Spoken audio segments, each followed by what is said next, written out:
ইয়া আইয়ুহাল্লাযীনা আমানু হে ঈমানদারগণ ইন তাত্তাকুল্লাহ তোমরা যদি আল্লাহকে ভয় করো ইয়াজআল লাকুম ফুরকানা তোমরা যদি তাকওয়ার নীতি অবলম্বন করো তাহলে আল্লাহ রাব্বুল আলামিন তোমাদেরকে সত্য এবং মিথ্যার মধ্যে পার্থক্য করার মতো শক্তি আল্লাহ দান করবেন।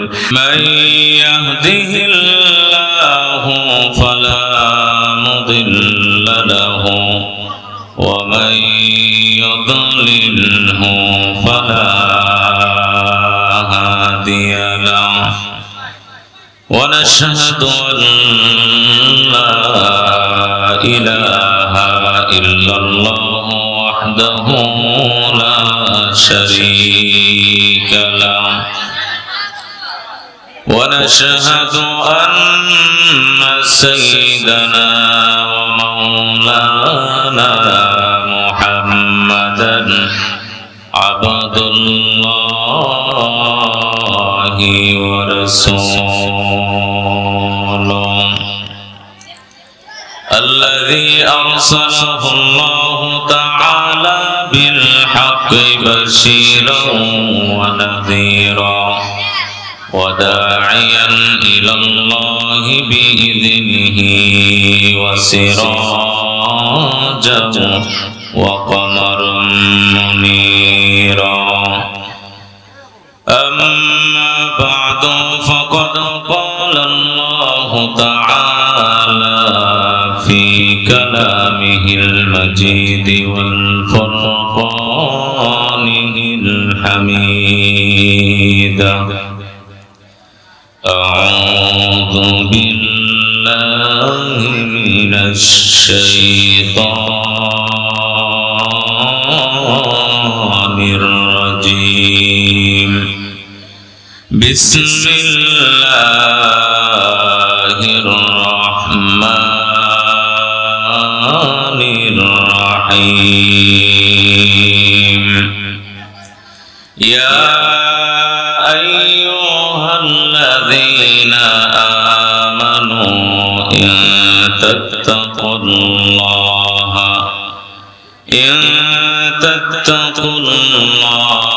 يجعل لكم فرقانا ويكفر عنكم سيئاتكم ويغفر لكم والله ذو الفضل العظيم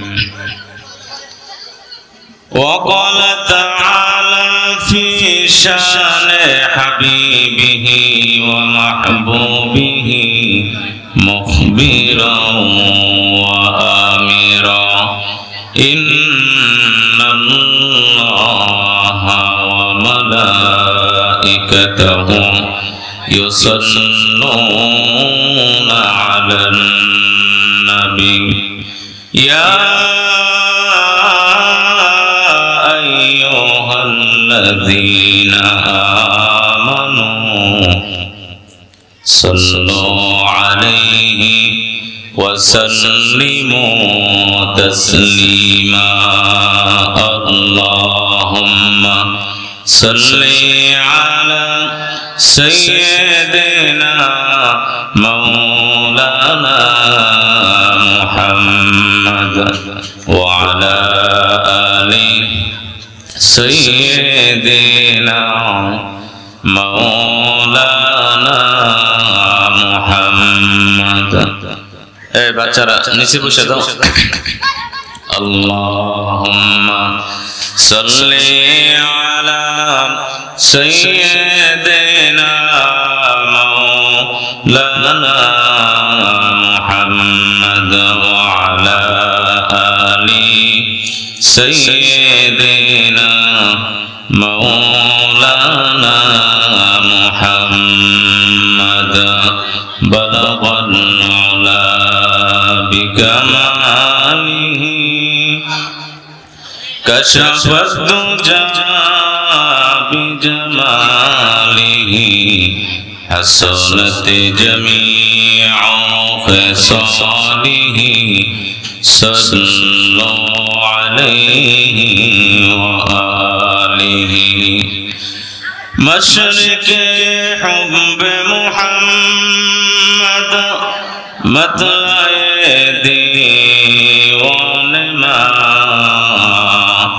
مطلع خورشید شکست سینہ سوزان ما بلغ العلا بکمالہ کشف الدجى بجمالہ حسنت جميع خصاله صلوا عليه وآله سورة يوسف بدار حكمت لقمان ما قارئ قرآن باری اے دل شادمان ما بلغ العلا بکمالہ کشف الدجى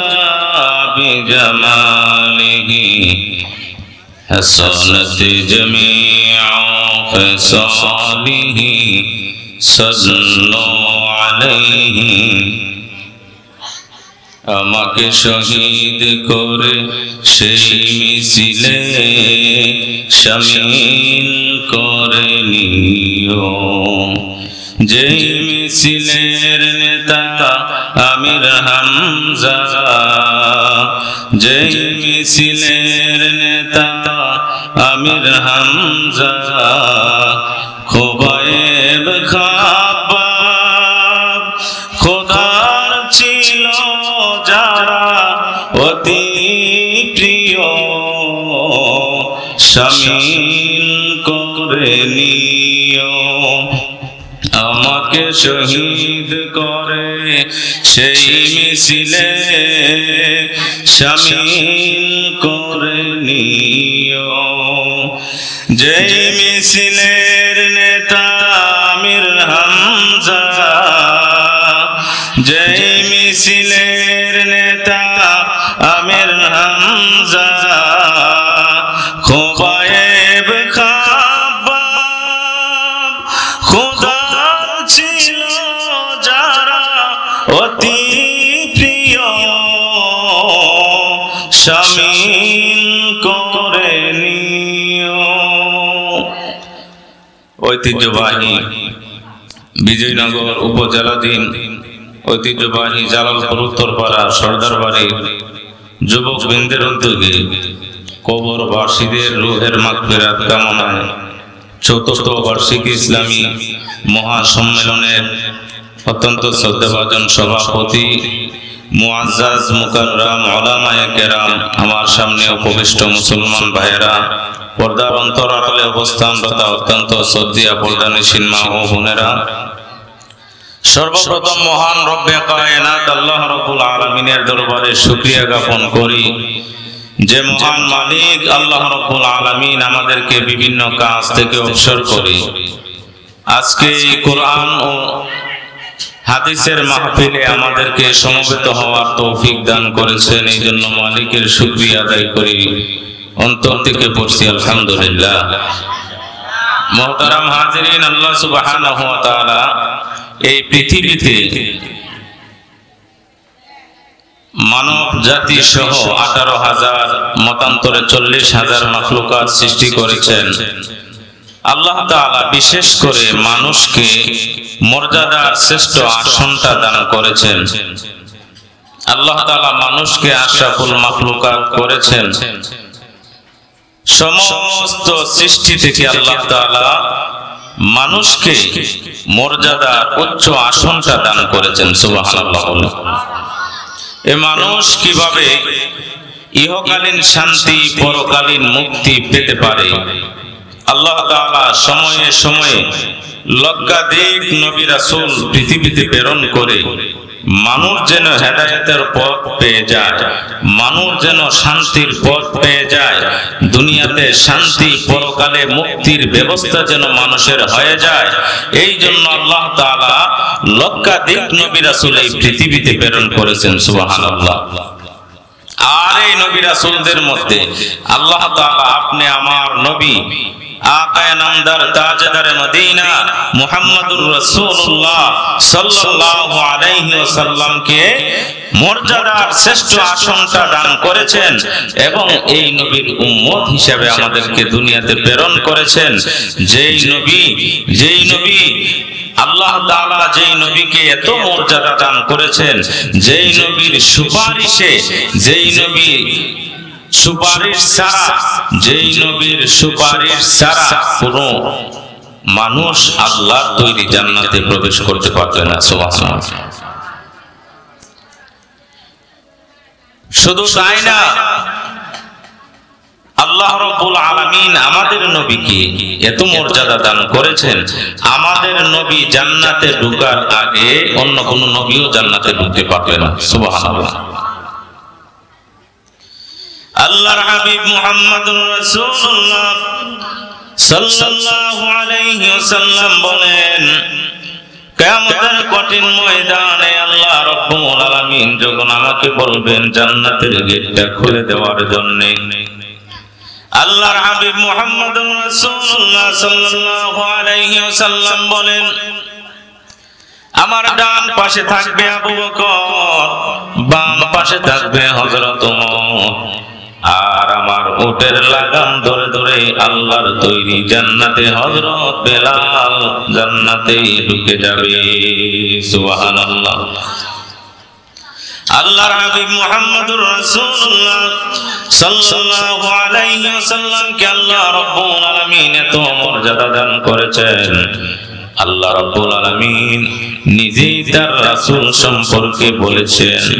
আল্লাহ রাব্বুল আলামিন বলেছেন সূরাতুল ফাতিহাতে আল্লাহ রাব্বুল আলামিন ঘোষণা করেছেন, আলহামদুলিল্লাহি রাব্বিল আলামিন। সমস্ত প্রশংসা বিশ্ব প্রতিপালক আল্লাহ সুবহানাহু ওয়া তাআলার জন্য। আপনি আমার নবী সম্পর্কে আল্লাহ রাব্বুল আলামিন বলেছেন, ওয়া মা আরসালনাকা ইল্লা রাহমাতাল লিল আলামিন। আমি আমার বন্ধু মুহাম্মদুর রাসূলুল্লাহ সাল্লাল্লাহু আলাইহি ওয়াসাল্লামকে বিশ্ববাসীর জন্য রহমত হিসেবে প্রেরণ করেছি। সুবহানাল্লাহ। আল্লাহ হলেন রব্বুল আলামিন আর আমাদের নবী হলেন রাহমাতাল লিল আলামিন। সুবহানাল্লাহ। তো মুহতারাম হাজিরিন, আমি আপনাদের সামনে কালামে হাকিমের সূরাতুল আনফাল থেকে একখানা আয়াতে কারিমা তিলাওয়াত করেছি। এই আয়াতকে সামনে রেখে আপনাদের সামনে কিছু কথা বলার চেষ্টা করব। ওমা তাওফীক ইল্লা বিল্লাহ। মুহতারাম হাজিরিন, আল্লাহ সুবহানাহু ওয়া তাআলা এই পৃথিবীর মানুষ যেন শান্তি পায়, শান্তির পথ পেয়ে যায়, পৃথিবীর মানুষ যেন মুক্তি পেয়ে যায়, এই জন্য আল্লাহ তাআলা অনেক মাধ্যম আল্লাহ তাআলা দিয়েছেন, যে কাজগুলো করলে মানুষটা আল্লাহর প্রিয় হবে এবং বিভিন্ন ধরনের বিপদ আপদ বালা মুসিবত থেকে বেঁচে থাকতে পারবে। আল্লাহ তাআলা কুরআনুল কারীমে সময়ে সময়ে বিভিন্ন সূরাতে বিভিন্ন আয়াতে সেই দিকগুলো আল্লাহ তাআলা উল্লেখ করেছেন। আল্লাহ তাআলা আল্লাহ রাব্বুল আলামিন চান যে আমার বান্দা বান্দি যেন দুনিয়ার জীবনটা শান্তিতে ভোগ করতে পারে, পরকালে যেন মুক্তি পেতে পারে। এই জন্য আল্লাহ অনেক মাধ্যম দিয়েছেন। এর মধ্যে একটা অন্যতম মাধ্যম হলো তাকওয়া। কি তাকওয়া? তাকওয়া মানে কি? আল্লাহর ভয়। আল্লাহ রাব্বুল আলামিন বলেন, ইয়া আইয়ুহাল্লাযীনা আমানু ইন তাত্তাকুল্লাহা يجعل لكم فرقانا আল্লাহ রাব্বুল আলামিন বলেন, হে ঈমানদারগণ, তোমরা যদি আল্লাহর সঙ্গে তাকওয়ার নীতি অবলম্বন করো, আল্লাহ রাব্বুল আলামিন তোমাদেরকে সত্য মিথ্যার মধ্যে পার্থক্য করার মতো শক্তি আল্লাহ রাব্বুল আলামিন দান করবেন। সুবহানাল্লাহ। তাকওয়া কি? তাকওয়া সম্পর্কে কিতাবের মধ্যে উল্লেখ করা হয়। আল্লাহ রাব্বুল আলামিন যে তাকওয়ার কথা বলেছেন কোরআনে একটা দুইটা নয়, একাধিক আয়াতে রব্বুল আলামিন তাকওয়ার কথা বলেছেন। তাকওয়া কি? তাকওয়া জিনিসটা কি? আল্লাহর ভয়, আল্লাহর ভয়, আল্লাহর ভয়। আল্লাহর ভয়টা কি? তাকওয়া কি? তাকওয়া কেন অর্জন করব আমরা? তাকওয়া অর্জন করলে আমাদের লাভটা কি হবে? আল্লাহ রাব্বুল আলামিন কুরআনুল কারীমের একটা দুইটা নয়, আল্লাহ রাব্বুল আলামিন শত শত আয়াতে তাকওয়ার কথা বলেছেন। সুবহানাল্লাহ। কিতাবের মধ্যে উল্লেখ করা হয় তাকওয়া হলো এমন একটা ইবাদত, তাকওয়া এমন একটা ইবাদত, এই তাকওয়ার নীতি যদি কোনো মানুষ অবলম্বন করতে পারে, আল্লাহ রাব্বুল আলামিনকে ভয় যদি কোনো মানুষ দুনিয়া আখিরাত দুনিয়াতে করতে পারে, আল্লাহ রাব্বুল আলামিন ওই মানুষটাকে দুনিয়াতে মর্যাদাবান মানুষ হিসাবে কবুল করে নেয়। সুবহানাল্লাহ। কিতাবের মধ্যে উল্লেখ করা হয়েছে তাকওয়া মানে কি? তারকুল মুনকারাত, সমস্ত খারাপ জিনিসগুলো ছেড়ে যাওয়া। যত গুনার কাজগুলো আছে এই গুনার কাজগুলো ছেড়ে যাওয়া। আল্লাহ রাব্বুল আলামিন যেই কাজগুলো করতে নিষেধ করেছেন সেই কাজগুলো ছেড়ে যাওয়া। আব্দুল্লাহ ইবনে মাসউদ রাদিয়াল্লাহু তাআলা আনহু বলেন, তিনটা জিনিসের নাম হলো তাকওয়া। এক নাম্বার হলো আইয়ুতা আল্লাহ ফালা ইউসা, আল্লাহর বাধ্য হতে হবে।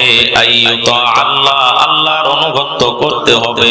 ফালা ইউসা, আল্লাহর নাফরমানি করা যাবে না। আল্লাহ বলেছেন নামাজ পড়তে হবে, নামাজ সময় মতো আদায় করতে হবে। রব্বুল আলামিন বলেছেন রমজানে রোজা রাখতে হবে, রোজা ভঙ্গ করা যাবে না। আল্লাহ বলেছেন হালাল পথ অবলম্বন করতে হবে, হালাল পথে চলতে হবে। হারাম ভক্ষণ করা যাবে না, হারাম পথ অবলম্বন করা যাবে না। আল্লাহ রাব্বুল আলামিন বলেছেন আমার আদেশগুলো যথাসময়ে পালন করবে, নিষেধগুলো বর্জন করবে। কোন মানুষ যদি এই নীতি অবলম্বন করতে পারে তাহলে ওই ব্যক্তি যেন তাকওয়াবান লোক হয়ে গেল, মুত্তাকি হয়ে গেল। সুবহানাল্লাহ। আব্দুল্লাহ ইবনে মাসউদ রাদিয়াল্লাহু তাআলা আনহু বলেন তাকওয়া হলো আইয়ুতাল্লাহ ফালা ইউসা, আল্লাহর অনুগত করতে হবে, আল্লাহর হুকুমগুলো মানতে হবে, আল্লাহর নাফরমানি করা যাবে না। দুই নাম্বার হলো ওয়ায়ুযকারা ফালা ইউনসা, আল্লাহকে স্মরণ করতে হবে, আল্লাহকে ভোলা যাবে না। তিন নাম্বার হলো ওয়ায়ুশকারা ফালা ইয়াকফুর, আল্লাহর শুকরিয়া আদায় করতে হবে, আল্লাহর নাফরমানি করা যাবে না। আল্লাহ রাব্বুল আলামিন আমার মাথা থেকে নিয়ে পা পর্যন্ত, আমাদের সকলের মাথা থেকে নিয়ে পা পর্যন্ত আল্লাহর নিয়ামত দ্বারা আমাদেরকে আল্লাহ রাব্বুল আলামিন বেষ্টন করেছেন।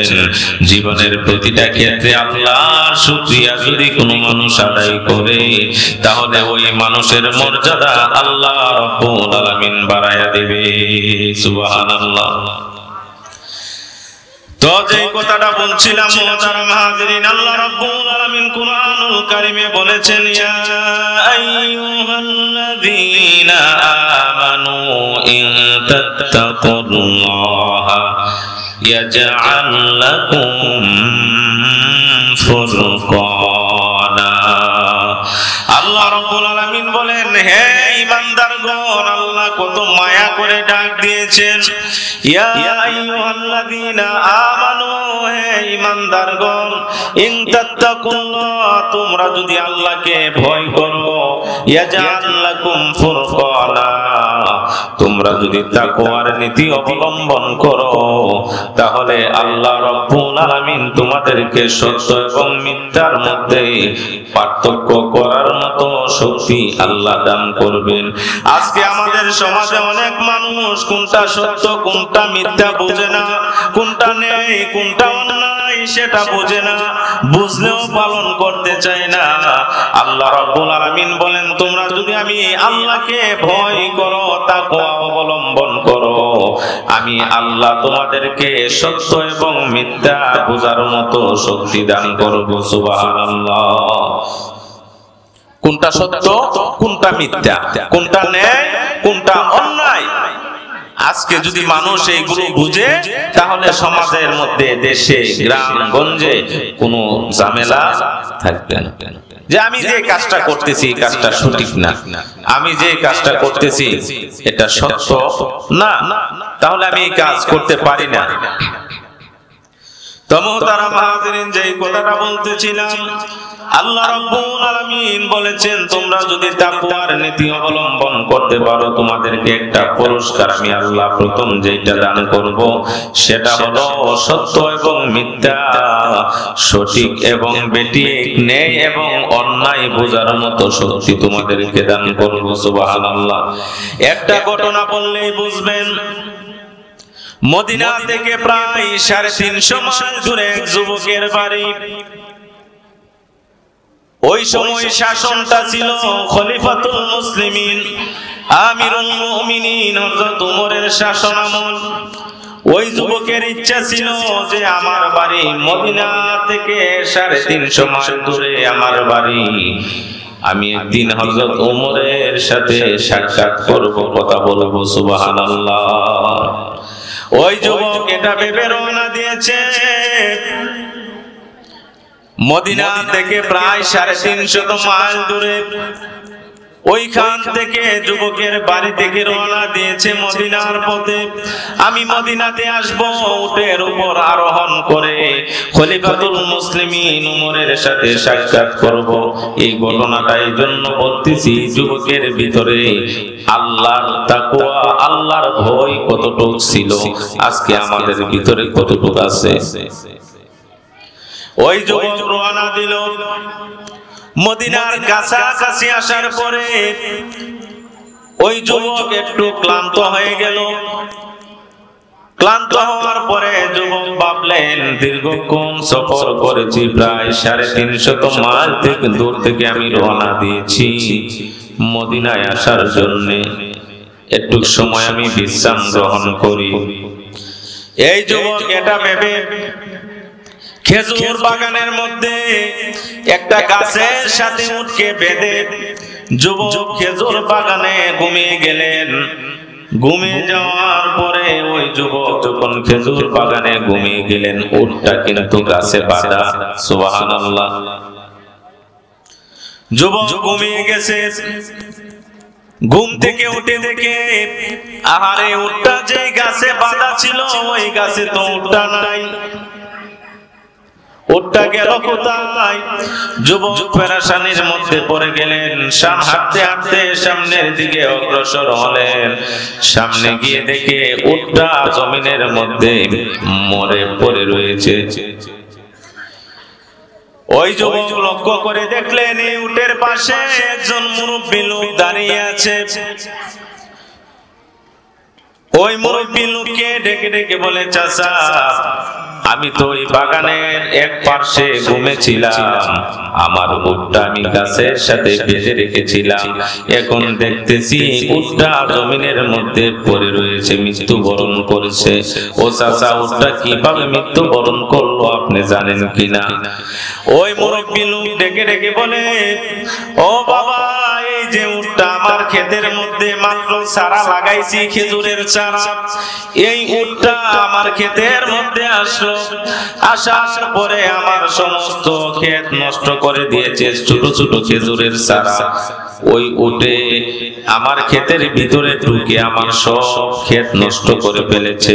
এই জন্য আমি একটা পাথর নিয়ে এই উটের দিকে আমি আঘাত করলাম, উটের দিকে ছুঁড়ে মারলাম, আর এই পাথরটা উটের কপালে পড়ার সাথে সাথে উটটা মাটিতে পড়ে মৃত্যুবরণ করলো।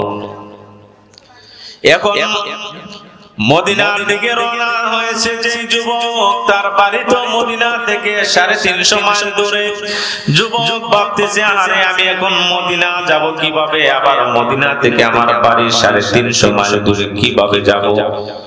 যুবক বলতেছে, আরে মুরব্বী তো কাজটা ভালো করে নাই। যুবক একটা পাথর হাতে নিয়ে মুরব্বীর দিকে ছুঁড়ে মারলেন, ঢিল মারলেন। এই পাথরটা মুরব্বীর শরীরে গিয়ে পড়লো, কপালে পড়লো। পড়ার সাথে সাথে ওই মুরব্বী লোকটা জমিনের মধ্যে পড়ে গেল। মরুভূমির মধ্যে, মরুভূমির বালুর মধ্যে বড় বড় পাথর থাকে। পাথরের মধ্যে মুরব্বীর মাথায়, পাথরের সাথে মুরব্বীর মাথায় বড় ধরনের একটা আঘাত খায়। সাথে সাথে মুরব্বীও দুনিয়া থেকে বিদায় হয়ে যায়। ওই মুরব্বী প্রায় সন্ধ্যা হয়ে যাইতেছে, ওই যুবকটাও মুরব্বীর পাশে দাঁড়ানো। যুবক ভাবতেছে, আরে এখন যদি আমি চলে যাই তাহলে আমি তো একজন হত্যাকারী, আমি জানি আর আল্লাহ জানে, দুনিয়ার কেউ জানে না। আমি যদি চলে যাই তাহলে আমার বিচার হবে না, কিন্তু কঠিন কিয়ামতের ময়দানে আল্লাহর আদালতে আমার বিচার হবে। এই ভেবে যুবক কর্তব্য বিমূঢ় হয়ে গেছে। যুবকের অন্তরে একটা পালপিটেশন শুরু হয়ে গেছে।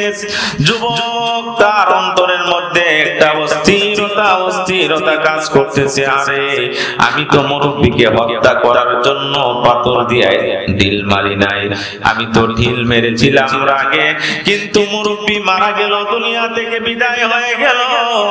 এখন আমি কি করতে পারি? এই ভেবে ভেবে যুবক জায়গাতে দাঁড়িয়ে আছে। সন্ধ্যার সময় যুবকের ওই মুরব্বীর 2টা ছেলে এখানে আসলো বাবাকে খোঁজ করার জন্য। আয়েশা দেখে একটা উট মাটির মধ্যে মরে রয়েছে, মৃত্যুবরণ করেছে। আবার তার বাবাও মৃত্যুবরণ করেছে, জমিনে পড়ে রয়েছে, রক্ত চতুর্দিকে ছড়িয়ে পড়েছে। ওই যুবকগুলো, যে মুরব্বীর সন্তানেরা, যে যুবকটা দাঁড়ায় রয়েছে, ওনাকে বলতেছে, এখানে উটটাও মরা, আমার বাবাও মৃত্যুবরণ করেছে, কে আমার বাবাকে মেরেছে? আমরা কি বললাম, আর কেডা মানুষ কে মারছে আমরা কেমনে জানি? ওই যুবক ঘটনাটা পুনরায় বললেন যে আমার কে তোমার বাবা মেরেছে, তোমাদের বাবা মেরেছে, এই জন্য আমি আস্তে করে একটা পাথর দিয়ে তোমার বাবাকে আঘাত করেছি। এই আঘাতে তোমার বাবা মৃত্যুবরণ করেছে, সেটা তো আমার জানা ছিল না সে যে মারা যাবে। ওই 2 যুবক, ওই মুরব্বীর ছেলেরা তাকে ধরে বললেন, তোমাকে নিয়ে খলিফাতুল মুসলিমিন হযরত ওমরের দরবারে নিয়ে যাব। ওই 2 যুবক মদিনায়, যে যুবক আসলেন মদিনা থেকে 350 মাইল দূরে যে যুবকের বাড়ি, ওই যুবককে মুরব্বীর সন্তানেরা ধরে খলিফাতুল মুসলিমিন হযরত ওমরের দরবারে নিয়ে গেলেন। হযরত ওমরের কাছে নিয়ে গিয়ে বলে, ও আমিরুল মুমিনিন, ও খলিফাতুল মুসলিমিন, এই যে যুবকটা সে আমাদের বাবাকে হত্যা করেছে, এর বিচার আপনার কাছে চাই। হযরত ওমর ওই যুবককে ডেকে ডেকে বলে, যুবক তুমি কি মুরব্বী লোককে হত্যা করেছো? যুবক বলে, ও আমিরুল মুমিনিন খলিফাতুল মুসলিমিন ওমর, আমি মদিনা থেকে প্রায় 350 মাইল দূর থেকে আপনার সাথে দেখা করার জন্য আমি আসছি। ও খলিফাতুল মুসলিমিন ওমর, আমি এখন ও আগেও মিথ্যা কথা বলি না, এখনো মিথ্যা কথা আমি বলবো না। তবে ইচ্ছা করলে আমি কিন্তু এখনো মিথ্যা কথা বলে আপনার কাছ থেকে বাঁচতে পারি। আমি যেই সময় ওই মুরব্বীকে আঘাত করেছিলাম, আমার আশেপাশে কেউ ছিল না, একমাত্র আল্লাহই দেখছে কাজটা আমি করেছি, আর আমি জানি। ও খলিফাতুল মুসলিমিন ওমর, আমি মিথ্যা কথা বলবো না। আপনি ইসলামের শাসন অনুযায়ী যে শাস্তি আমার উপরে আসে সেই শাস্তি আমারে দেন। সুবহানাল্লাহ। আমরা হইলে কি করলাম? হ্যাঁ, ময়ূরজন গেছে কাছে, কেউ যখন নাই জায়গায় চলে যায়। ওই যুবক বলতেছে, আরে না, দুনিয়ার কেউ দেখে নাই, কিন্তু দেখছে কে? একমাত্র আল্লাহ। আরে কঠিন কিয়ামতের ময়দানে আল্লাহর কাছে আমি কি জবাব দিব? আল্লাহর ভয় তার অন্তরে এমন ভাবে কাজ করছে। আল্লাহ তাআলা তো সেই কথাটাই বলছেন, ইয়া